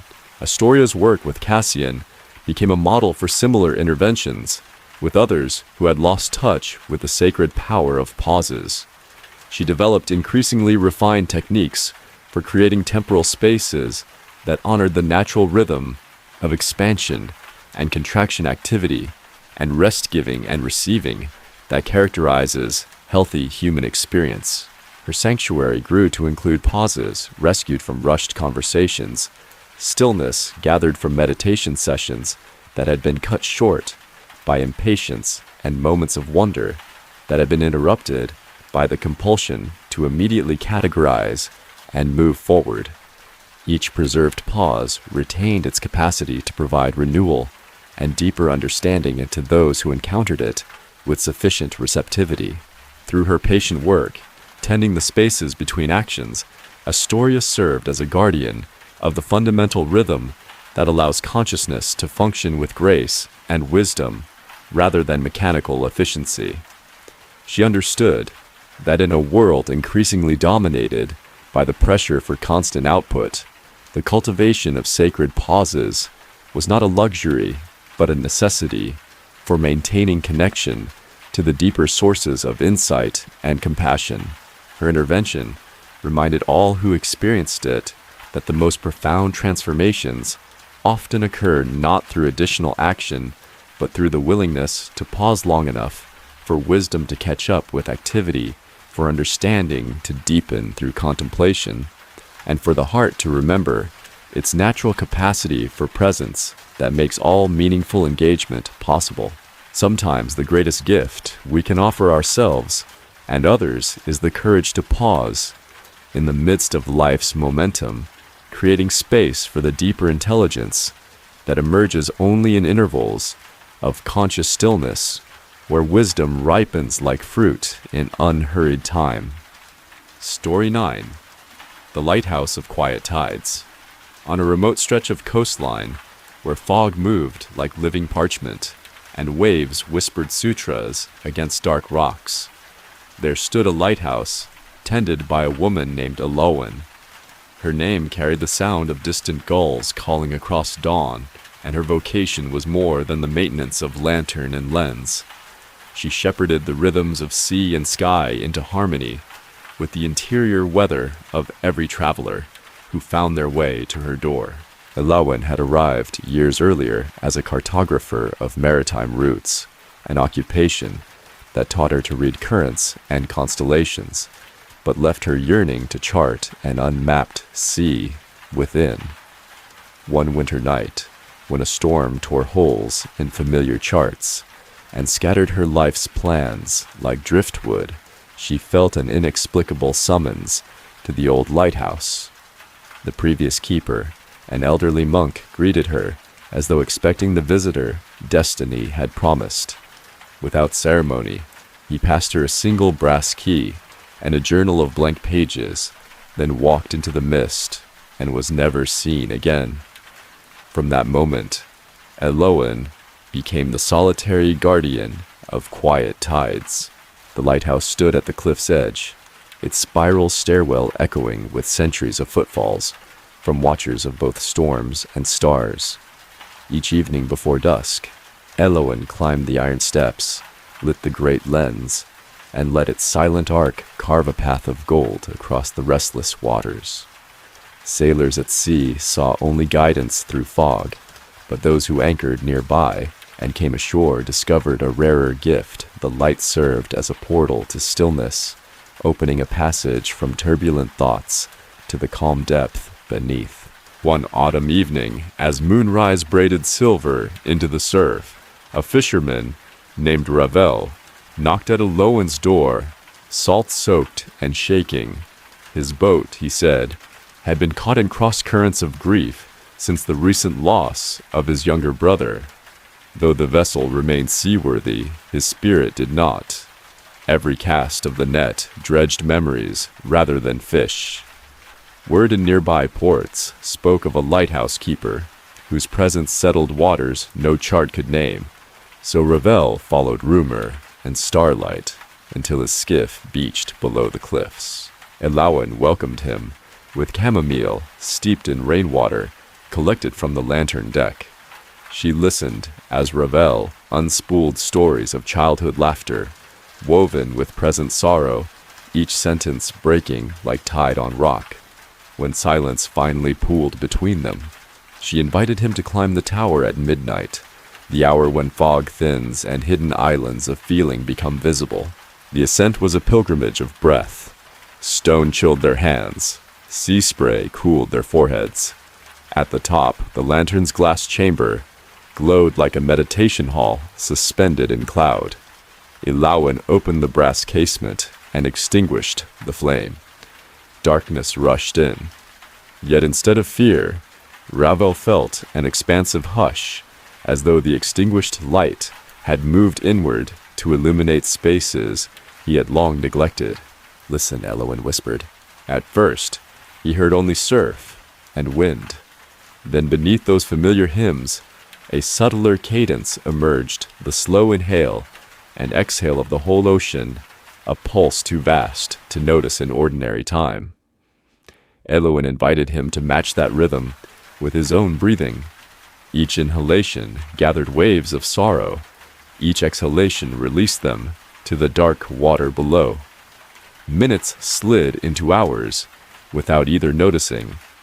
Eventually, a faint gray dawn seeped into the chamber, revealing that both keeper and fisherman had not moved yet, had traveled immeasurable distance within. When she relit the lantern, its beam arced seaward with new softness, as though kindness itself had become visible. Ravel descended the staircase, heart unburdened, and returned to his skiff. For the first time since his brother's passing, he cast his net without trembling.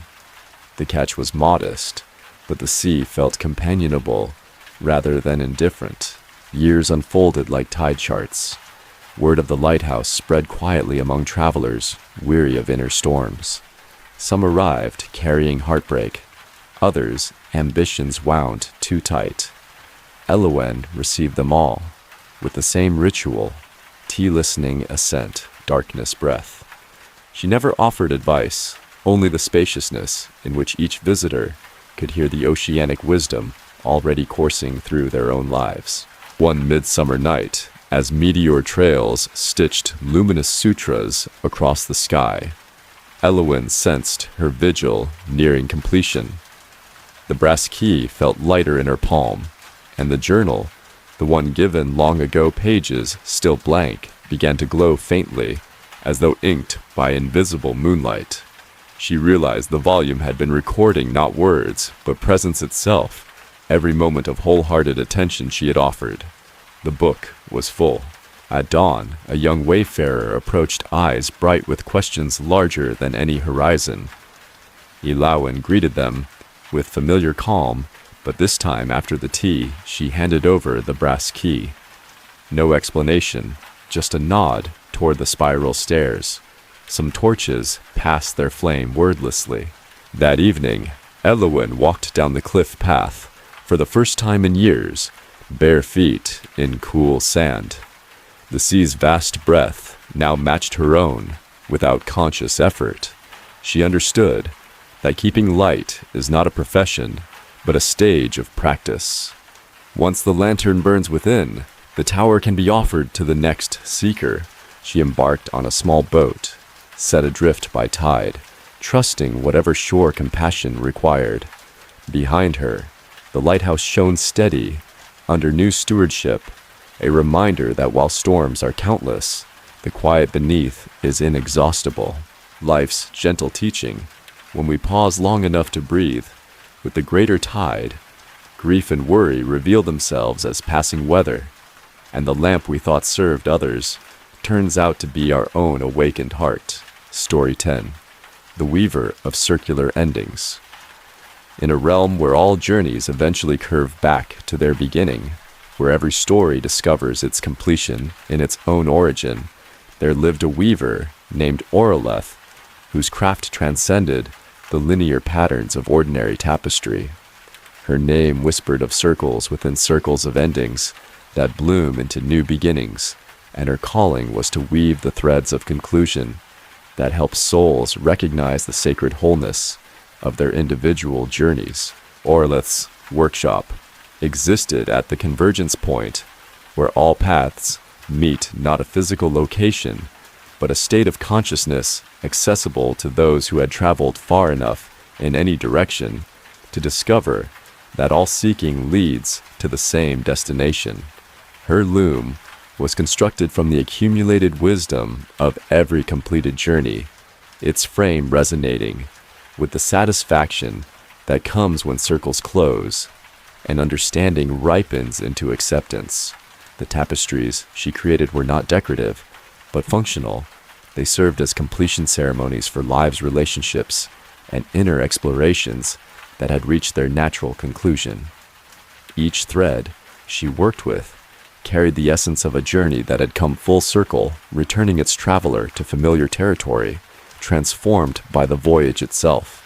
On this evening, as the eternal wheel of becoming paused between one cycle and the next, Oroleth felt the approach of a unique commission. Somewhere in the realm of linear time, a woman named Celeste was nearing the completion of a long spiritual journey that had taken her through many of the territories, where Kaelin walked moonlit paths, where Theron tended her garden of silence, where all the other keepers of subtle wisdom pursued their mysterious vocations. Celeste had been a searcher for most of her adult life, following threads of wisdom through monasteries and meditation halls, teachers and traditions always sensing that the next technique or teaching would finally provide the missing piece of her understanding. She had collected certificates from spiritual workshops, shelves full of Dharma books, and enough practices to fill several lifetimes, yet remained haunted by the feeling that enlightenment was always just beyond her grasp. What Celeste didn't recognize was that her journey had already brought her home. She had simply been looking past the destination while continuing to search for it elsewhere. Her years of seeking had gradually transformed her into exactly what she had been trying to become, but the transformation had been so gradual that she couldn't perceive the completion that others saw reflected in her presence.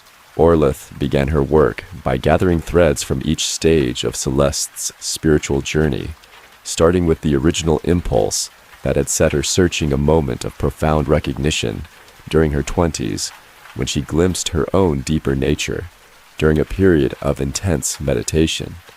This golden thread had been the seed from which everything else had grown. Next came threads from each tradition.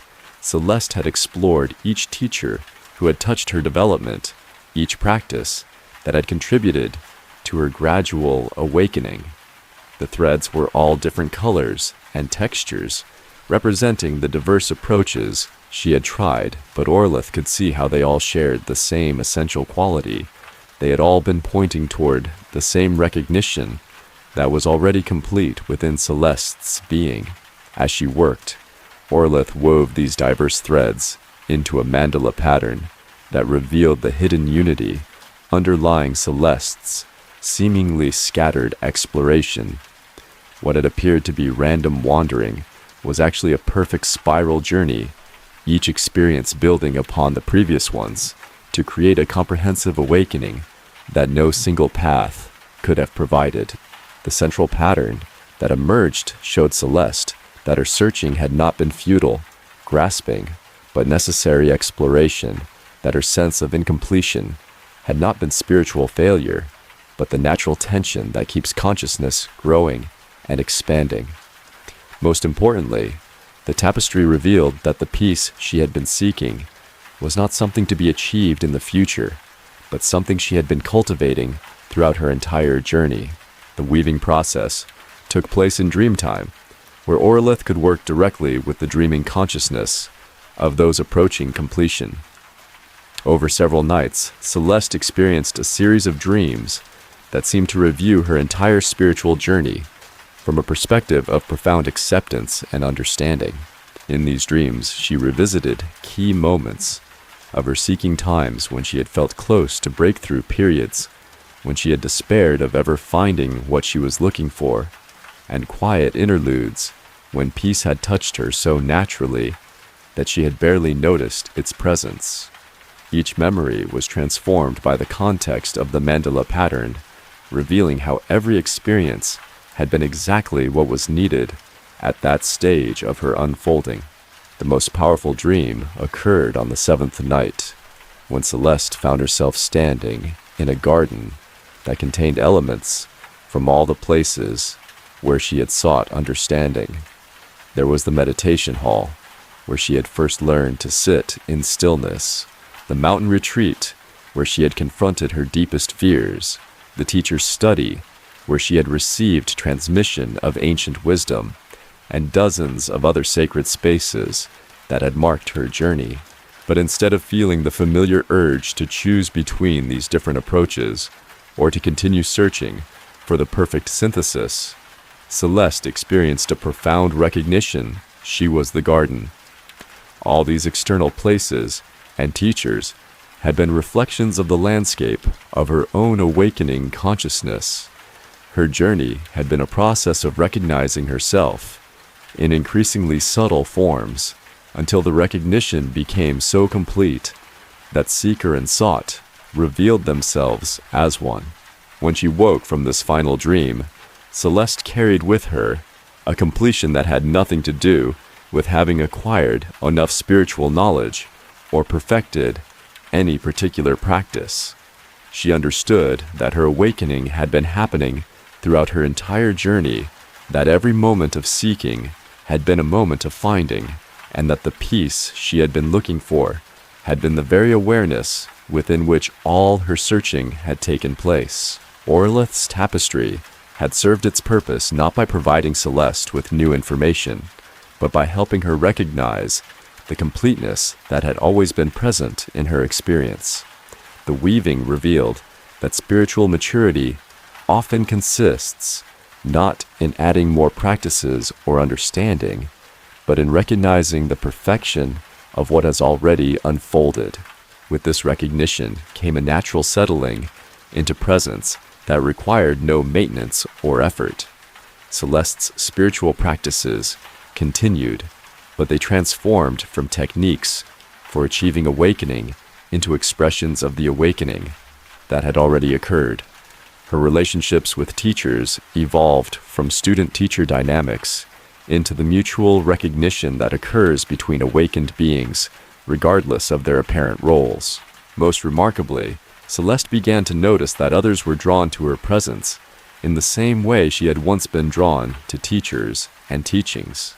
Without trying to become anyone's guide, she found herself naturally offering the same kind of wisdom and support that had nurtured her own journey. The completion of her individual awakening had revealed her participation in the collective awakening that includes all beings. Years later, as Celeste reflected on the mysterious dreams that had marked the completion of her seeking, she understood that her journey had been like a river that finally discovers it has always been flowing toward the ocean, only to realize upon arrival that it had been ocean all along.